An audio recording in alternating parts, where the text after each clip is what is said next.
Bonjour à toutes et à tous. Le Sourne est une commune récente, bordée au nord par Pontivy-Estival, à l'ouest par Malguenac, au sud par Bieuzy et Pluméliau, à l'est par le Blavet qui la sépare de Saint-Thuriau. Sa superficie est d'environ 1600 hectares et sa population actuelle de 2100 habitants. Ce fut d'abord une trêve de Guernes. Le bourg est situé à 4 km de Pontivy. Son territoire est formé de lambeaux arrachés aux communes voisines. Son noyau d'origine se composait de morceaux de l'ancienne trêve de Guernes, qui comprenait comme principaux villages Saint-Michel, Saint-Julien-du-Sourne, Kergorrent, Kervillan et Kerlu. Pour former la commune, on a pris sur Pontivy ou Stival les villages de Kerdisson, Plurit, Le Rongoët.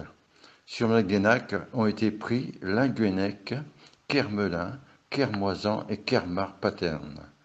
Sur Bieuzy, Kerdanet, Le Néveil, Le Squet et Tréhonin. Ainsi, la commune fut érigée le 16 avril 1869 et ses 150 ans d'existence ont été fêtés le 24 août dernier. La paroisse prit un peu plus tard les mêmes limites. Après la commune, prenons maintenant la paroisse.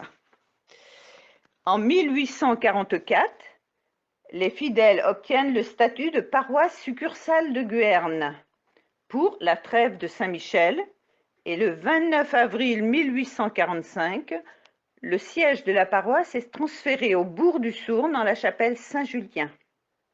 Cette petite chapelle, en forme de croix, n'était pas datée. Quelques seigneurs avaient probablement contribué à l'érection de cette chapelle.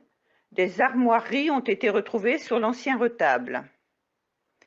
Entre 1793 et 1831, ce quartier de Saint-Julien-du-Sourne fut sans prêtre, et c'est M. Bellec, nommé vicaire en 1831, qui fit sa résidence au Sourne et non à Saint-Michel.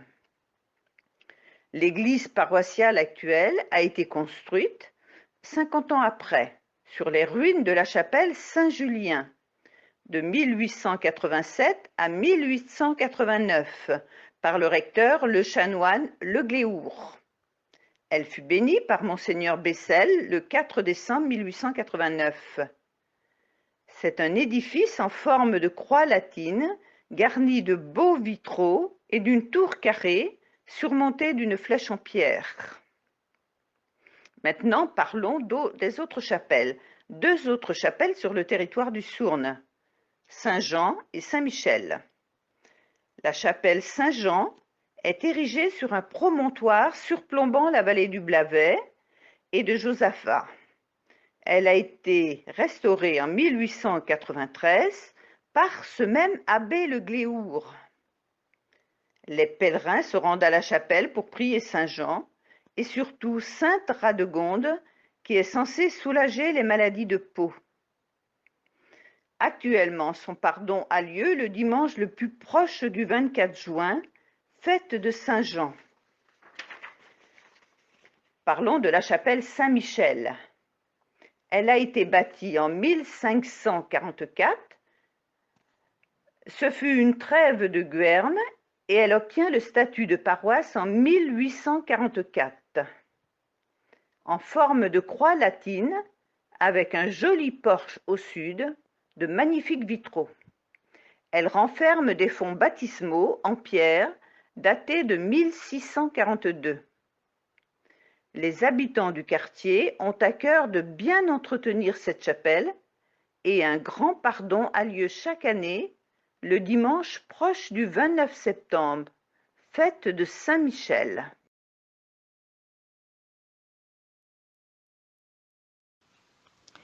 Des figures remarquables ont marqué la vie de notre paroisse.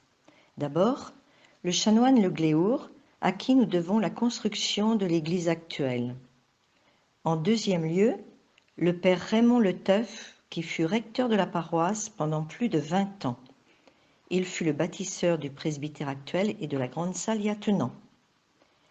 Après la Kerlenpondy, il fut le créateur, en 1970, du Bagad Yankee Zorsorn, qui a compté jusqu'à 80 sonneurs et danseurs et qui a rayonné dans toute la Bretagne et au-delà.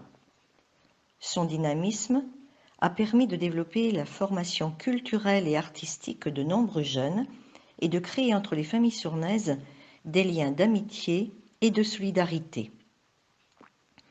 Guy Le Rallic, créateur au sein de Yankee Zorsorn du groupe de chant des Triatri, a aussi marqué la vie de notre paroisse, tant du point de vue musical qu'artistique. Durant de nombreuses années, il a créé chaque Noël des crèches animées, remarquables par leur beauté et qui étaient pour tous les visiteurs de véritables catéchèses. Pendant sa maladie et après son décès, des bénévoles se sont mobilisés pour continuer à offrir aux visiteurs une crèche imaginée à partir d'un thème évangélique.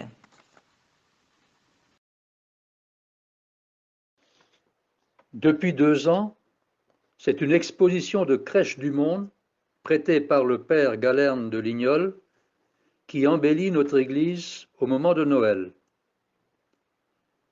Ce printemps 2020, l'équipe de bénévoles a réalisé une exposition sur la vie et la passion du Christ avec des scènes provenant de la collection du père Galerne.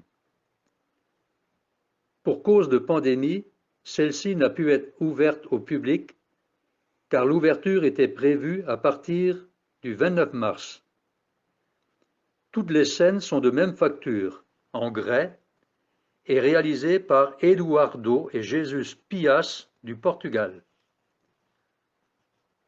En quelques lignes, voici une description de cette exposition.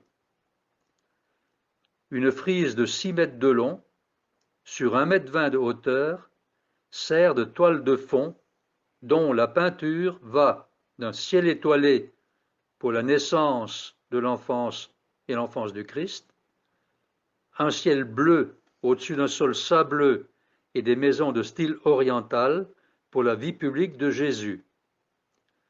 Un ciel bleu nuit, sombre pour la trahison de Judas, les condamnations de Jésus et sa mise en croix, jusqu'à un grand soleil et une belle clarté pour la résurrection du Christ. 4 étapes jalonnent cette exposition. Première partie. Les premières années de Jésus, une crèche, la fuite en Égypte en bateau, Jésus devant les docteurs de la loi et Jésus tenté au désert. Deuxième partie. Le ministère du Christ. Guérison de la main paralysée, guérison de la fille de Jaïr, le bon samaritain, Jésus visite Marthe et Marie dans leur maison, guérison d'un aveugle nommé Bartimée à la sortie de Jéricho. Jésus écrit sur le sable en compagnie de la femme adultère et rencontre avec Zachée. Troisième partie. La passion du Christ.